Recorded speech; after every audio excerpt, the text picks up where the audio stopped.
Class 10th का height and distance NCERT book से बना रहे हैं, तो उसमें मैंने कल क्वेश्चन नंबर 12 तक बताया था। ठीक है, पिछला 3 वीडियो बन चुका है, जिस 3 वीडियो में मैंने 4-4 क्वेश्चन करके बताया है और इसका कॉन्सेप्ट भी अच्छे से बताया है कि हाइट एंड डिस्टेंस का यूज़ कैसे करेंगे, कहाँ पे करेंगे। ठीक है, वो 3 वीडियो आप ज़रूर देखें। उसके बाद क्वेश्चन नंबर 13 से हम लोग आज बनाएंगे। तो क्वेश्चन नंबर 13 पढ़ते हैं। मैंने बता दिया है कि जब क्वेश्चन बनाना होता है तो सबसे पहले आपको क्वेश्चन पढ़ के चित्र बनाना है। जो भुजा का लंबाई, जिस भुजा की लंबाई दी गई है उसको पहले लिखेंगे, जो कोण दिया गया है उसको पहले लिखेंगे। उसके बाद क्या करेंगे देखते हैं। क्वेश्चन नंबर 13 पढ़ते हैं। समुद्र तल से, समुद्र तल का मतलब हो गया आपका जमीन, मान लीजिए जमीन से, या समुद्र तल मतलब समुद्र में जो पानी का जो भाग होता है, सबसे ऊपर पानी का भाग, वहाँ से समुद्र तल से 75 मीटर ऊंची लाइट हाउस, मतलब ये मान लीजिए आपका ये समुद्र तल है, ये समुद्र तल है और यहाँ पर 75 मीटर ऊंची लाइट हाउस है। यहाँ पर जो है ये लाइट हाउस हो गया जिसकी ऊंचाई 75 मीटर है। ठीक है, ये हो गया आपका लाइट हाउस। इस लाइट हाउस की जो लंबाई है वो 75 मीटर है। क्लियर है। उसके बाद बोल रहा है कि उसके शिखर से देखने पर, इसके शिखर से, यहाँ से जब हम देखते हैं तो समुद्र में 2 जहाज आ रहा है और जो 2 जहाज है वो एक दूसरे के पीछे है। मतलब एक जहाज अगर यहाँ पे है तो एक जहाज इसके पीछे है, यहाँ पे है, एक दूसरे के पीछे इस पानी में 2 जहाज आ रहे हैं उसकी तरफ। ठीक है, और यहाँ से देखने पर दोनों जहाज़ों का जो कोण बन रहा है, ये कोण मान लीजिए यहाँ पर जो ये जो एंगल बन रहा है वो बन रहा है आपका 60 डिग्री और 30 डिग्री, नहीं, अवनमन कोण क्रमशः 30 डिग्री और 45 डिग्री है। तो 30 डिग्री और 45 डिग्री बनेंगे। तो सबसे जो मैंने बताया था, लंब से जितना दूर जाएंगे उतना कम होता जाएगा। मतलब यहाँ पे क्या होगा, 30 डिग्री होगा, यहाँ पे क्या होगा, 45 डिग्री होगा। मतलब लंब की तरफ जब बढ़ेंगे तो कोण बढ़ेगा, 30, 45, 50, 60, 70, 80, 90, यहाँ पे 90 होगा ना। तो यहाँ पे दूर में जो है वो कम रहेगा और जैसे जैसे लंब की तरफ नज़दीक जाएंगे वैसे वैसे कोण बढ़ेगा। तो ये 30 डिग्री और ये 45 डिग्री है। और ये जो लाइट हाउस है इसकी लंबाई मान लेते हैं AB, और ये जो दोनों जहाज है जिसको हम मान लेते हैं CD, जहाज का क्या नाम है, CD है। क्लियर है। तो इस दोनों जहाज के बीच की दूरी निकाली है, मतलब C से लेकर के D की दूरी निकाली है। तो हम क्या करेंगे, सबसे पहले छोटे वाले त्रिभुज में, इस त्रिभुज में लेते हैं। तो इस त्रिभुज में हमें क्या पता करना है कि कौन सी भुजा दी गई है और कौन सी भुजा निकालनी है। ये बात आपको हर एक क्वेश्चन में याद रखना है, ध्यान रखना है। तो इस त्रिभुज में जब हम आते हैं तो जो कोण दिया गया है वहाँ पे जाते हैं, यहाँ पे जाएंगे, यहाँ से देखेंगे कि इसके सामने वाली भुजा, तो जिस कोण से देखते हैं तो उसके सामने वाली भुजा को लंब कहते हैं। तो लंब दिया गया है और हमें आधार निकालना है, ये नहीं निकालना है, ये तो निकालना है ना। तो ये भी क्या है, आधार ही है। तो इसके सामने वाली भुजा, लंब और आधार का चर्चा है। तो P और B किस में होता है, tan थीटा में होता है। tan थीटा बराबर, तो लिखेंगे यहाँ पर, पहले लिख लेते हैं त्रिभुज ABD में, त्रिभुज ABD में, त्रिभुज ABD में यहाँ से देख रहे हैं 45 डिग्री से, तो लिखेंगे tan 45 डिग्री, tan 45 डिग्री बराबर P/B। तो P लंब क्या होगा, AB लंब होगा, और B मतलब आधार जो है वो DB है आधार, तो लिखेंगे DB। tan 45 का मान कितना होता है, 1 बराबर लंब, लंब कितना है 75 मीटर है, 75 मीटर, अब बट्टा DB, आधार कितना है नहीं पता है तो DB को DB छोड़ दिया। अब क्या करेंगे, कोना कोनी गुना कर देते हैं, इसके नीचे में कुछ नहीं तो 1, तो DB को 1 से गुना करेंगे तो DB, और बराबर 75 को 1 से गुना करेंगे तो 75 मीटर। इसको समीकरण 1 मान लेंगे। ठीक है, समीकरण 1 मान लिए, पहले त्रिभुज में निकाल करके जो आंसर निकलेगा उसको समीकरण 1 मान लेंगे, जो मान निकलेगा। अब आएंगे बड़े वाले त्रिभुज में, पूरे वाले त्रिभुज में। ये जो पूरा त्रिभुज है इसका क्या नाम है, ABC, यहाँ तक लिखेंगे। अब त्रिभुज ABC में, इसमें ये कोण दिया गया है, यहाँ से देखेंगे तो यहाँ से देखते हैं तो इसके सामने वाले को लंब बोलेंगे, AB लंब होगा, और इस त्रिभुज का जो आधार होगा वो यहाँ से यहाँ तक होगा। इसमें लंब दिया गया है और आधार निकालना है, यहाँ तक निकालना है। वैसे इस बड़े वाले त्रिभुज का जो आधार है वो तो यहाँ तक होगा। ठीक है, तो लिखेंगे tan 30 डिग्री बराबर, tan 30 डिग्री बराबर, tan थीटा बराबर क्या होगा, P मतलब लंब कितना हो जाएगा, AB बट्टा B, आधार यहाँ से यहाँ तक CB, C से लेकर के B तक आधार है बड़े वाले त्रिभुज का। तो सी बी, tan 30 का मान 1/√3 बराबर ए बी, तो ए बी का मान कितना है 75 मीटर, तो लिखेंगे 75 मीटर।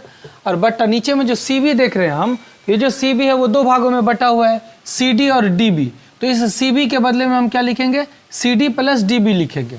ठीक है, ये जो रेखा है वो दो भागों में बटा है, तो इसको हम लिख सकते हैं C D plus D B लिख सकते हैं, C D plus D B. Clear है। अब क्या करेंगे, अब एक लाइन और चलते हैं, मान रख देते हैं 1/√3 बराबर 75 मीटर बट्टा क्या है सी डी, तो सी डी का मान नहीं पता है, सी डी का मान हमें नहीं पता है, वही निकालना है। ये दोनों जहाज है तो इस दोनों के बीच की दूरी निकालनी है, और सी डी को सी डी छोड़ दिए प्लस डी बी, तो डी बी का मान हम निकाल चुके हैं। यहाँ पर समीकरण 1 में 75 मीटर है, तो लिख देंगे 75 मीटर। ठीक है, और यहाँ पर लिख देंगे समीकरण 1 से, ज़्यादा जानकारी के लिए समीकरण 1 से। अब कोना कोनी गुना कर देते हैं, तो इसको 1 से गुना करेंगे, मतलब 1 को इस दोनों से गुना करेंगे तो यही दोनों होगा, सी डी प्लस 75 होगा बराबर 75 को √3 से गुना करेंगे तो क्या हो जाएगा 75√3 हो जाएगा। क्लियर है, 75 जाएगा माइनस में, तो सी डी बराबर क्या हो जाएगा 75√3 माइनस 75, 75 दोनों में है तो 75 कॉमन ले लेंगे, 75 कैंसिल, √3 बचा माइनस 75 75 1 बचा। ठीक है, और आगे ले जा सकते हैं, यहाँ पर भी आंसर लिख सकते हैं, या आगे जा सकते हैं 75 इंटू √3 का मान 1.732 माइनस 1, और आगे जा सकते हैं 75 इंटू का मतलब हो जाएगा गुना, 1 में से गया तो 0.732, इसको आप गुना करके यहाँ पर लिख दीजिएगा, तो ये भी मीटर आंसर हो जाएगा। ऐसे लिख देंगे दोनों जहाज के बीच की दूरी, दोनों जहाज का नाम भी दे देना सी और डी के बीच की दूरी बराबर जो आंसर आएगा गुना करके जो आंसर आएगा वो, या फिर इसको भी आंसर में लिख सकते हैं। ठीक है, चलिए अगला क्वेश्चन देखते हैं, क्वेश्चन नंबर 14। क्वेश्चन नंबर 14 में क्या है, सवाल को पढ़ते हैं ध्यान से। ठीक है, क्वेश्चन नंबर 14 में पहले सवाल पढ़ के क्वेश्चन पढ़ के चित्र बनाते हैं। क्या है कि 1.2 मीटर लंबी एक लड़की है, मतलब ये ज़मीन है। ठीक है, ये ज़मीन है और ज़मीन पर जो है वो 1.2 मीटर लंबी लड़की यहाँ पे खड़ी है, 1.2 मीटर लंबी लड़की ज़मीन पर खड़ी है, और ये क्या करती है, ये देखती है गुब्बारे को। मान लो यहाँ पर गुब्बारा उड़ रहा है, ठीक है, ये गुब्बारा जो है वो यहाँ पर है, और ये लड़की क्या करती है, इस गुब्बारे को देखती है, यहाँ से इस गुब्बारे को देखती है। ठीक है, देख रही है, और उसके बाद क्या होता है कि ये जो गुब्बारा है वो उड़ के यहाँ से यहाँ आ जाता है। मतलब पहले गुब्बारा यहाँ था, अब जो गुब्बारा है वही गुब्बारा है, और वो उड़ के यहाँ पे आ गया। अब वो लड़की फिर इस गुब्बारे को देख रही है, यहाँ से वो यहाँ पर देख रही है गुब्बारे को। ये है क्वेश्चन में कि पढ़ते हैं, अब सवाल को ध्यान से देखते हैं। क्या है कि 1.2 मीटर लंबी एक लड़की भूमि से 88.2 मीटर की ऊंचाई पर क्षैतिज रेखा में हवा में उड़ रहे गुब्बारे को देखती है। जमीन से 88.2 मीटर ऊंचे, मतलब ये जमीन है, यहाँ से जो गुब्बारे की ऊंचाई है वो है 88.2 मीटर। कितना है 88.2 मीटर। यहाँ से यहाँ गुब्बारे की ऊंचाई जो है वो 88.2 मीटर है। ठीक है, उस गुब्बारे को देख रही है, तो आँख से और किसी भी क्षण लड़की की आंख से गुब्बारे का उन्नयन कोण 60 डिग्री है। और अभी जो यहाँ पे इसको हम क्या करते हैं, सामने से मिला देते हैं इसे। ठीक है, इसको हम इसके आंख के सामने मिलाने से खींच देते हैं। यहाँ पर मतलब पहला जो गुब्बारा है, इसको जब लड़की देख रही है तब जो इसका कोण बन रहा है, यहाँ पर जो कोण बन रहा है वो बन रहा है 60 डिग्री का कोण, 60 डिग्री का उन्नयन कोण बन रहा है। उसके बाद क्या होता है, लड़की का जो जब गुब्बारा कुछ दूर चला जाता है तो वो 30 डिग्री का एंगल बनने लगता है। मतलब यहाँ पे था, तो ये जो ऊंचाई होगी, मान लो ये जो ऊंचाई होगी, वो ऊंचाई कितनी होगी, वो ऊंचाई तो 88.2 ही है। गुब्बारे का ऊंचाई नहीं बढ़ रहा है, ना ही घट रहा है, गुब्बारे का ऊंचाई सेम है। लेकिन गुब्बारा पहले यहाँ था तो कोण ऊपर बन रहा था, थोड़ा ऊंचा, तो 60 डिग्री बन रहा था। लेकिन अब गुब्बारा यहाँ चला गया, तब जो यहाँ पे कोण बन रहा है ये बन रहा है 30 डिग्री का कोण। ठीक है, तो बोल रहा है बताओ गुब्बारा कितनी दूरी तक चल के गया है, मतलब यहाँ से लेकर के यहाँ तक की दूरी, ये दूरी ज्ञात करनी है। तो ये जो दूरी हम ज्ञात करेंगे, तो ये दूरी ऊपर में निकालने से ज़्यादा बेहतर हम ये दूरी ज्ञात कर ले, यहाँ से लेकर के यहाँ तक की दूरी, तो ये जो दूरी होगी यही दूरी यहाँ से यहाँ तक की दूरी होगी। चलिए नाम दे देते हैं, हर एक बिंदु का नाम दे देते हैं। यहाँ पे यहाँ से शुरू करते हैं अगर, तो A B C D E F G H, clear है? हर एक पॉइंट का नाम हमने दे दिया। अब यहाँ पर देखिए ये जो H D और AC है ये क्या है? AC बराबर H, AC और HD जो है वो गुब्बारे की ऊंचाई है। वो क्या है? यहाँ पर ऐसे लिख लेते हैं, ऐसे लिख लेते हैं, गुब्बारे की ऊंचाई, गुब्बारे की ऊंचाई क्या है? गुब्बारे की ऊंचाई AC बराबर HD। ये AC और HD जो है वो गुब्बारे की ऊंचाई है, वो कितने हैं? 88.2 मीटर जमीन से, जमीन से, ठीक है, जमीन से, जमीन से, यहाँ से गुब्बारे की ऊंचाई वो हुई, ठीक है। और लड़की की जो ऊंचाई है, लड़की, लड़के का क्या नाम है? EF, EF, और जितना EF होगा उतना ही क्या होगा? BC होगा, क्योंकि इसके सामने से मैंने लाइन खींचा है, तो EF की लंबाई और इसके सामने में BC की लंबाई या GD की लंबाई, क्योंकि ये तीनों ऊंचाई सेम होगा।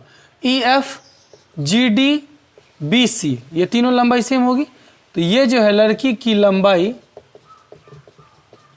ये कितनी होगी? 1.2 सेंटीमीटर, 1.2, ये 1.2, तो ये भी 1.2 होगा और ये भी 1.2 होगा, क्लियर है? अब आते हैं हम एक त्रिभुज में लेंगे फिर दूसरे त्रिभुज में लेंगे। तो यहाँ पर हम देख रहे हैं कि त्रिभुज कहाँ बन रहा है, तो देखते हैं कि एक त्रिभुज जो है यहाँ पे बन रहा है, ये एक त्रिभुज ये वाला बन रहा है, ये जो मैं अभी लाइन खींच रहा हूँ, ध्यान से देखें, एक ये वाला त्रिभुज बन रहा है, ये, ठीक है, समकोण त्रिभुज है, यहाँ पे 90 डिग्री का कोण बना है, और एक ये वाला त्रिभुज बना है, ये वाला, यहाँ तक, यहीं तक त्रिभुज है, यहीं तक आधार है, नीचे जाएंगे तो त्रिभुज नहीं बनेगा। एक त्रिभुज ये बन रहा है जिसका नाम है FHG या FGH या GFH, एक ये त्रिभुज है, क्लियर है? तो पहले इस त्रिभुज में लेते हैं, उसके बाद फिर चलेंगे दूसरे त्रिभुज में। तो लिखते हैं त्रिभुज FHG या GFH में, यहीं से शुरू करते हैं, FGH में, FGH में, इस त्रिभुज में अब हमें देखना है कि कौन सी भुजा दी गई है और कौन सी भुजा निकालनी है। तो हम देख रहे हैं कि इस त्रिभुज में ऊंचाई दिया गया है, ऊंचाई जो है यहाँ से यहाँ तक, नीचे तक कितना है? सारे मतलब 88.2 है, यहाँ से लेकर के यहाँ तक पूरा 88.2 है, तो यहाँ से यहाँ तक कितना होगा? ये कितना होगा? तो इस पूरे 88.2 में से इसको घटा देंगे तो HG आराम से निकल जाएगा। इसमें हम HG निकाल लेते हैं, ऐसे HG बराबर कितना हो जाएगा? 88.2 माइनस ये 1.2 कितना हो जाएगा? 87 सेंटीमीटर, 87 सेंटीमीटर हो गया। ये 87, तो ये भी 87 होगा, क्लियर है? अब देखिए इस यहाँ से देखेंगे इस कोण से, तो हम देखते हैं कि इसके सामने वाला भुजा लंब दिया गया है और हमें आधार निकालना है, ये नहीं निकालना हो, हमें ये दूरी निकालनी है, ठीक है? गुब्बारा यहाँ से यहाँ तक गया है तो ये दूरी निकालनी है, तो ये भी तो आधार ही है। तो अब मान के चलते हैं कि लंब दिया गया है, आधार निकालना है, तो P और B, P मतलब लंब और B मतलब आधार, तो लंब और आधार किस में होता है? tan थीटा में होता है। तो यहाँ पर लिखेंगे tan 60 डिग्री, क्योंकि इस त्रिभुज का जो कोण है वो 60 डिग्री का एंगल बन रहा है। शुरू में बताए थे कि यहाँ पर जो कोण बन रहा है, ये जो कोण बन रहा है ये 60 डिग्री का कोण बन रहा है पहले गुब्बारे के लिए। तो यहाँ पर tan 60 डिग्री बराबर क्या लिखेंगे? tan 60 डिग्री बराबर लिखेंगे P मतलब HG बट्टा B मतलब FG, ठीक है? tan 60 का मान होता है √3, HG, तो HG का मान है कितना? 87, 87, और बट्टा FG, तो FG का मान हमें नहीं पता है तो लिख दिया FG, कोना कोनी गुना कर देते हैं, तो FG को √3 से गुना करेंगे तो FG √3, या फिर डायरेक्ट लिख देते हैं, उधर 87 है, FG यहाँ जाएगा, √3 यहाँ जाएगा, तो √3 यहाँ आ गया, समीकरण 1, ठीक है? अब आते हैं बड़े वाले त्रिभुज में। ये जो त्रिभुज है, कौन सा त्रिभुज?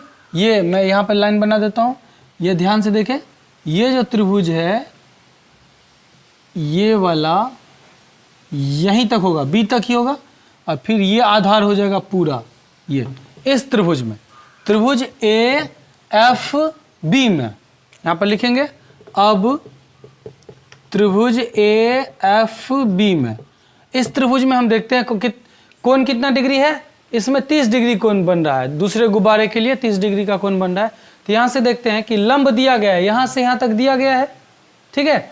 ए बी कितना हो जाएगा, इस टोटल में से सारे 88.2 है ये पूरा, 88.2 में से ए बी अगर हम निकालना चाहें, ए बी बराबर कितना हो जाएगा 88.2 माइनस ये नीचे वाला 1.2 हटा देंगे लड़की की लंबाई, तो 87 सेंटीमीटर हो गया। अब इस कोण से देखते हैं तो लंब दिया गया है और हमें ये आधार निकालना है। वैसे ही ये जो बड़ा वाला त्रिभुज है इसके लिए पूरा आधार होगा, ठीक है, लेकिन इतना तो हम निकाल चुके हैं, तो बस यही ना निकालना है। तो लंब और आधार किस में होगा, फिर से tan थीटा में होगा। तो यहाँ पे लिखेंगे tan 30 डिग्री बराबर, क्योंकि 30 डिग्री है, P मतलब ए बी लंब बट्टे आधार, यहाँ से यहाँ तक पूरा आधार है, F से लेकर के B तक, तो लिखेंगे FB। क्लियर है।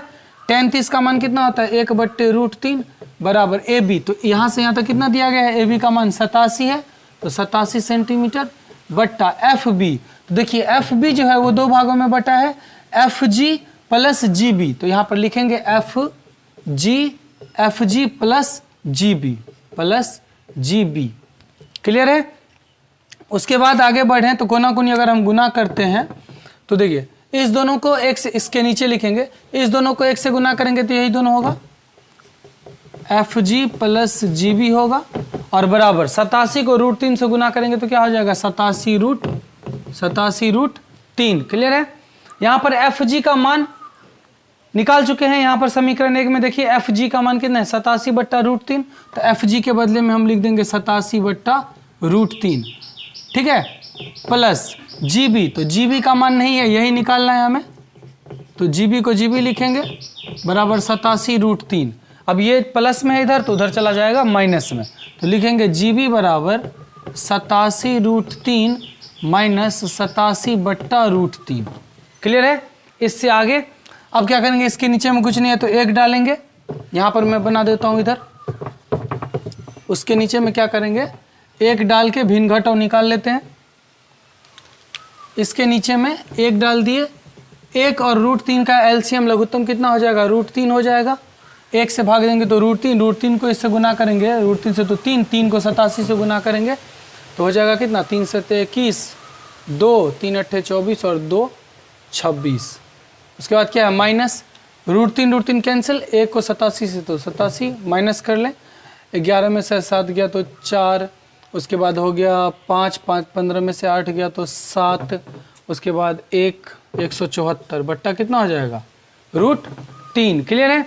अब क्या करेंगे हर का परिमेयकरण भी निकाल सकते हैं, यहाँ पर 174/√3 ऐसे लिख देते हैं, इसको गुना कर देते हैं √3/√3 से, गुना करेंगे तो 174√3 हो जाएगा, ऊपर में √3 को √3 से गुना करेंगे तो 3 हो जाएगा, 3 से भाग दे देते हैं 174 कट जाएगा शायद, 3 5 15, 2 17, 3 8 24, 58√3। ये हो गया आपका क्या हो गया जीबी, मतलब गुब्बारे द्वारा तय की गई दूरी। तो यहाँ पर लिख लेंगे गुब्बारे द्वारा तय की गई दूरी, गुब्बारे द्वारा तय की गई दूरी बराबर 58√3 सेंटीमीटर। ये आंसर हो गया। या फिर 58 को आप √3 का जो मान होता है 1.732 इससे भी गुना करके आप और भी लिख सकते हैं नीचे उसका पूरा मान निकाल करके। ठीक है, चलिए अगला क्वेश्चन देखते हैं। 15 नंबर क्वेश्चन क्या है, आसान सा क्वेश्चन है। ठीक है, तो क्या है कि एक सीधा राजमार्ग, राजमार्ग का मतलब क्या होता है हाईवे। ठीक है, एक रोड जो है, सड़क जो है वो मीनार के पाद तक जाता है। मान लो यहाँ पर एक टावर है, मीनार है। ठीक है, ये मीनार हो गया और इस मीनार के जड़ तक एक हाईवे यहाँ से आ रहा है। ठीक, ये रोड जो है वो एक मीनार के पाद तक गया। क्लियर है, मीनार तक के पाद तक जाता है। मीनार के शिखर पर खड़ा एक आदमी, मीनार की चोटी पर यहाँ पर एक आदमी खड़ा है जो एक कार को 30 डिग्री अवनमन कोण पर देखता है। मतलब देख रहा है कि एक कार आ रही है, मान लो यहाँ पे ये कार है। ठीक, और देखता है कि ये जो कार है वो यहाँ पर है, अभी 30 डिग्री का कोण बना रही है। ठीक, उसके बाद क्या होता है कि 6 सेकंड के बाद अवनमन कोण जो है 60 डिग्री हो जाता है। 6 सेकंड के बाद वो कार मान लो यहाँ पे आ गई उसके बाद वो बंदा देख रहा है कि यहाँ पर जो अब जो कोण बन रहा है वो कितने डिग्री का बन रहा है, 60 डिग्री का कोण बन रहा है 6 सेकंड के बाद। मतलब यहाँ से लेकर के यहाँ तक कितना सेकंड हो गया, 6 सेकंड। अभी तक हम लोग सवाल बना रहे थे तो उसमें सेंटीमीटर था और इसमें सेकंड है, तो कोई दिक्कत नहीं है। सेकंड को के बदले में सेकंड हम लोग समझेंगे, जो आंसर आएगा वो सेकंड में आंसर आएगा, सेंटीमीटर में आंसर नहीं आएगा। ठीक है, तो बताओ कि कार को उसके जड़ तक जाने में कितना समय लगेगा। मतलब कार को यहाँ से यहाँ तक आने में 6 सेकंड, तो यहाँ से लेकर के यहाँ तक आने में कितना समय। तो ये अगर निकल जाए, यहाँ से यहाँ तक की दूरी अगर निकल जाए कितना समय लगता है, तो इसको और इसको ऐड कर देंगे तो यहाँ से यहाँ तक का समय निकाल लेंगे। तो क्या कैसे निकालेंगे, नाम दे देते हैं A B C D। Clear है। अब आते हैं, कुछ नहीं दिया है, अब आते हैं क्या करेंगे, पहले एक त्रिभुज में ले लेते हैं। ये 90 डिग्री का कौन है, पहले छोटे वाले त्रिभुज में लेते हैं, त्रिभुज A B C में। तो लिखेंगे यहाँ पर त्रिभुज A B C में। इस त्रिभुज में देखते हैं कि 60 डिग्री दिया गया है। यहाँ से देखते हैं तो हमें आधार निकालना है, ये दूरी निकालनी है। ठीक है, तो ये इसके सामने वाला ये लंब होगा और ये आधार होगा। तो इसका कोई चर्चा नहीं है, वो हमें नहीं निकालना है। ठीक है, तो इसमें आप P/B भी कर सकते हैं। मतलब P/B मतलब tan थीटा, tan 60 डिग्री बराबर P/B। और ये अगर नहीं दिया गया है, ये कर्ण का चर्चा नहीं है, ना ही ये निकालना है, ना ही ये निकालना है, इसको भी लेकर के आप बना सकते हैं H/B करके या B/H करके। cos थीटा बराबर B/H भी कर सकते हैं। तो इस बड़े वाले त्रिभुज में भी cos थीटा लेना पड़ेगा। ठीक है, वैसे tan थीटा ज़्यादा आसान होता है तो यही लेते हैं। तो देखते हैं त्रिभुज ABC में क्या लिखेंगे, tan 60 डिग्री। tan थीटा बराबर क्या हो जाएगा, P, लंब हो जाएगा AB बट्टा आधार क्या हो जाएगा, CB। क्लियर।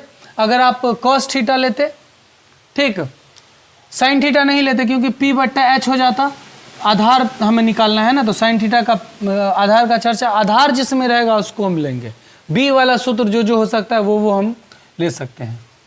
तो tan थीटा में B आता है, तो tan 60 डिग्री बराबर tan 60 डिग्री यहाँ से देख रहे हैं तो ये लंब होगा P/B। तो ये हमें दिया नहीं गया है। tan 60 का मान कितना होता है, √3, तो √3 AB, तो मीनार का ऊंचाई AB के बदले में AB लिखेंगे, बट्टा CB है तो CB भी नहीं दिया है तो CB के बदले में CB लिखेंगे। नीचे में कुछ नहीं है तो 1 डाल दिए, कोना कोनी गुना करते हैं। AB को 1 से गुना करेंगे तो AB बराबर CB को √3 से गुना करेंगे तो हो जाएगा CB √3। ये मान निकला, समीकरण 1 मान लिए। बताएं कि पहले त्रिभुज में जो मान निकलेगा उसको समीकरण मान लेंगे। अब आते हैं बड़े वाले त्रिभुज में ABD में। लिखेंगे अब त्रिभुज ABD में, इसमें ये कोण दिया गया है, इसमें भी tan थीटा लेंगे, P/B, आधार पूरा लेंगे यहाँ से यहाँ तक। ठीक है, लिखेंगे tan 30 डिग्री बराबर tan 30 डिग्री बराबर P, लंब हो जाएगा आपका AB और आधार यहाँ से यहाँ तक, D से लेकर के B तक, क्योंकि पूरा त्रिभुज है तो आधार के बदले में क्या लिखेंगे, DB लिखेंगे। tan 30 का मान कितना होता है, 1/√3 बराबर लंब, तो लंब के बदले में AB का मान हम निकाल चुके हैं, देख लीजिए समीकरण 1 में। तो इस AB के बदले में हम ये लिख देंगे CB √3 और ऐसे लिख दीजिएगा समीकरण 1 से, तो डाउट क्लियर हो जाएगा कहाँ से लिया गया है। बट्टा DB है तो DB कहाँ गया, DB, तो देख रहे हैं कि DB जो है वो 2 भागों में बटा गया है।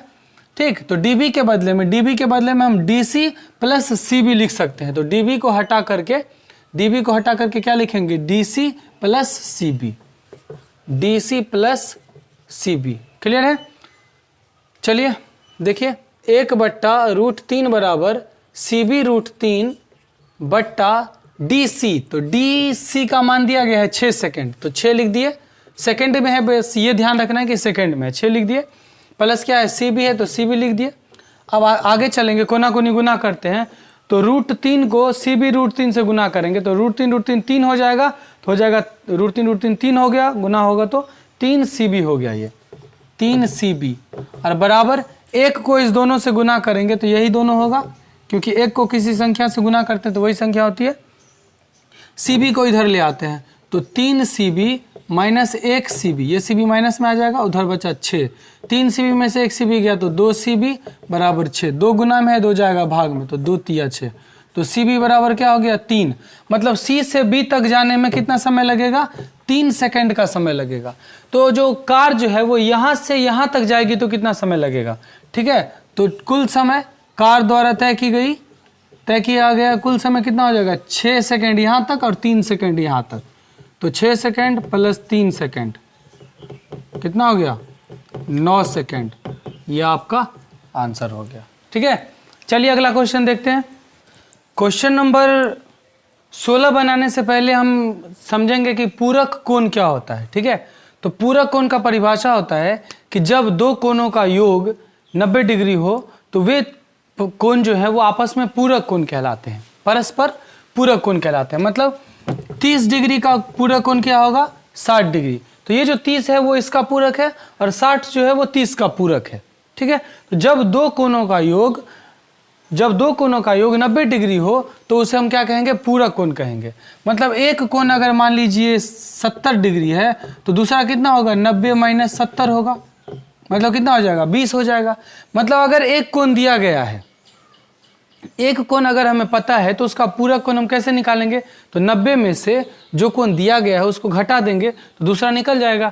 जैसे मान लीजिए एक दिया गया है 40 डिग्री, तो 40 का पूरक कोण क्या होगा, ठीक है। तो 90 में से 40 को माइनस कर लेंगे, 90 में से 40 को माइनस करेंगे तो कितना होगा 50। तो 40 का पूरक कितना होगा 50। तो 40 और 50 को ऐड करने पर 90 हो जाएगा ना। तो ये दोनों एक दूसरे के पूरक हैं। मान लीजिए एक कोण अगर हम x मान लेते हैं तो x का पूरक क्या होगा, तो 90 में से x माइनस कर लेते हैं। अगर हम एक कोण मान लेते हैं थीटा, तो इसका थीटा का पूरक क्या होगा 90 माइनस थीटा होगा। बात समझ में आ रही है। तो जो कोण एक कोण दिया गया है तो 90 में से उस कोण को माइनस करेंगे तो उसका पूरक कोण आ जाता है। क्लियर है। तो अब हम क्वेश्चन पढ़ेंगे, अब समझ में आएगी। चलिए देखते हैं क्या है कि मीनार के आधार से एक सरल रेखा में, मीनार बना लेते हैं पहले एक। तो ये मान लीजिए मीनार बना लिया हमने। मीनार के आधार से, मीनार का ये आधार हो गया, इसके सरल रेखा में सीधी रेखा में, ठीक है। मीनार के आधार से सरल रेखा में, सरल रेखा बना दिया। सरल रेखा में 4 मीटर और 9 मीटर की दूरी पर, मतलब यहाँ से 4 मीटर की दूरी पर, मान लीजिए यहाँ पे आ गए, मतलब यहाँ से लेकर के यहाँ तक की दूरी कितनी हो गई 4 मीटर हो गई, 4 मीटर, ठीक है। और यहाँ से जो इसके शिखर का कोण बन रहा है वो, ओहो, यहाँ से जो मीनार के शिखर का कोण बन रहा है, मीनार के शिखर पर जो कोण बन रहा है ये कोण, और 9 मीटर की दूरी पर आधार से, मीनार मतलब मीनार के जड़ से 9 मीटर की दूरी पर, मतलब यहाँ से 9 मीटर की दूरी, मान लो यहाँ तक आ गए, यहाँ तक आ गए, ये 9 मीटर की दूरी हुई। यहाँ से जो कोण बन रहा है ये दोनों कोण जो है, ये कोण और ये कोण, ये दोनों कोण जो है वो परस्पर पूरक कोण है। दिया गया है कि 4 मीटर और 9 मीटर की दूरी पर जो बिंदु है, 4 मीटर की दूरी पर ये बिंदु हुआ और 9 मीटर की दूरी पर ये बिंदु हुआ, ठीक है। इसके जड़ से, मीनार के पाद से, तो उसका जो कोण बन रहा है उन्नयन कोण, वो पूरक कोण है। मतलब एक को, इस दोनों में से किसी एक को हम मान लेते हैं, दिया नहीं गया है तो हमको मानना पड़ेगा। तो मान लीजिए इसको अगर हमने मान लिया थीटा, तो ये क्या हो जाएगा 90 माइनस थीटा, या फिर इस किसी को अगर हम थीटा मान लें तो ये क्या हो जाएगा 90 माइनस थीटा। मतलब इसको अगर हम थीटा मान लें तो ये कितना हो जाएगा 90 माइनस थीटा। तो आपको जो मानना है, जिसको मानना है थीटा और जिसको मानना है 90 माइनस थीटा, एक को थीटा मानेंगे तो एक हो जाएगा 90 माइनस थीटा। क्लियर है। अब नाम दे देते हैं हर एक पॉइंट का। ये हो गया A, B, C और D। क्लियर। अब आते हैं, इसमें बोल रहा है कि सिद्ध कीजिए कि मीनार की ऊंचाई, मतलब यहाँ से यहाँ तक जो है वो 6 मीटर है। आंसर नहीं दिया गया है 6 मीटर, मतलब आंसर आपको दे दिया गया है कि 6 मीटर होगा, ठीक है, लेकिन वो आपको सिद्ध करना है। मतलब हमें मीनार की ऊंचाई निकालनी है, मतलब मीनार का ऊंचाई निकल जाएगा तो सिद्ध हो गया कि 6 मीटर है। तो देखिए हम आते हैं सबसे पहले इस त्रिभुज में, छोटे वाले त्रिभुज में। इस त्रिभुज में देखिए कौन सा कोण दिया गया है, इस कोण से हम देखेंगे, क्योंकि इसको हमने माना है थीटा। तो यहाँ से देखिए कि इसके सामने वाली भुजा हमें निकालनी है और ये आधार दिया गया, तो इसके सामने वाला भुजा हो जाएगा लंब और आधार। लंब और आधार किस में होता है tan थीटा में। तो यहाँ पर लिखेंगे tan थीटा बराबर लंब AB बट्टा आधार क्या CB। तो tan थीटा का तो tan थीटा ही होगा, क्योंकि यहाँ पर थीटा का मान तो कुछ दिया नहीं गया है। तो टेन थीटा हो गया, बराबर आधार जो है ए बी, वो भी कुछ नहीं दिया गया तो ए बी को ए बी छोड़ दिए, और सी बी जो है यही तो निकालना है ना, ए बी निकालना है तो ए बी लिख दिए, और सी बी दिया गया है 4, तो यहाँ पर क्या लिख देंगे 4। ये हो गया समीकरण 1। पता है कि पहले त्रिभुज में जो मान निकलेगा उसको समीकरण मान लेंगे 1 मान लिए। अब आते हैं बड़े वाले त्रिभुज में, ए बी डी में, यहाँ तक त्रिभुज ए बी डी में। अब इस त्रिभुज में देखिए, यहां से देखेंगे इस कोण के सामने वाला भुजा निकालना है और आधार दिया गया, पूरा दे दिया है 9 मीटर, यहां से यहां तक 9 मीटर है, ठीक है। तो P और B किस में होता है, tan थीटा में, तो यहां पर भी लिखेंगे tan, और थीटा के बदले में क्या लिखा गया है, 90 माइनस थीटा लिखा गया है, tan इंटू 90 माइनस थीटा, ठीक है, बराबर क्या हो जाएगा, AB मतलब लंब बटे आधार क्या होगा, DB, यहां से यहां तक DB, क्लियर है। तो tan इंटू 90 माइनस थीटा बराबर क्या होता है, tan थीटा का जो पूरक होता है वो cot थीटा होता है, याद रखिएगा। tan इंटू 90 माइनस थीटा बराबर क्या होता है, cot थीटा होता है। वैसे आपके एक चैप्टर में भी होगा, tan इंटू 90 माइनस थीटा बराबर cot थीटा, tan थीटा का पूरक cot थीटा होता है, क्लियर। तो tan इंटू 90 माइनस थीटा बराबर क्या लिखेंगे, cot थीटा, ये तो फॉर्मूला होता है, सूत्र होता है, बराबर AB, तो ये नहीं दिया गया है, और क्या है DB यहाँ से यहाँ तक कितना है 9 मीटर, तो ये हो गया 9 मीटर, क्लियर। ये हो गया समीकरण 2। समीकरण 1 और 2 में देखिए आप, यहाँ पे tan थीटा का मान है और यहाँ पे क्या है, cot थीटा का मान है। तो यहाँ पे tan और cot का जो मान निकाले हैं, तो हमें पता है कि tan थीटा का जो सूत्र होता है, tan थीटा जो है वो cot थीटा का विपरीत भी होता है, रेसिप्रोकल होता है, इसका विलोम, मतलब tan के बदले में हम 1/cot लिख सकते हैं, क्लियर है। मतलब tan और cot को गुना करते हैं तो क्या हो जाएगा, 1 हो जाएगा, 1 होता है, कोना कोनी इस दोनों को गुना करेंगे तो 1 मान आएगा ना। तो अगर समीकरण इस दोनों में tan और cot आया तो समीकरण को क्या करेंगे, गुना कर लेंगे। क्यों गुना कर लेंगे, वो मैं आगे इस सवाल बनाने के बाद में उसको बता दूंगा।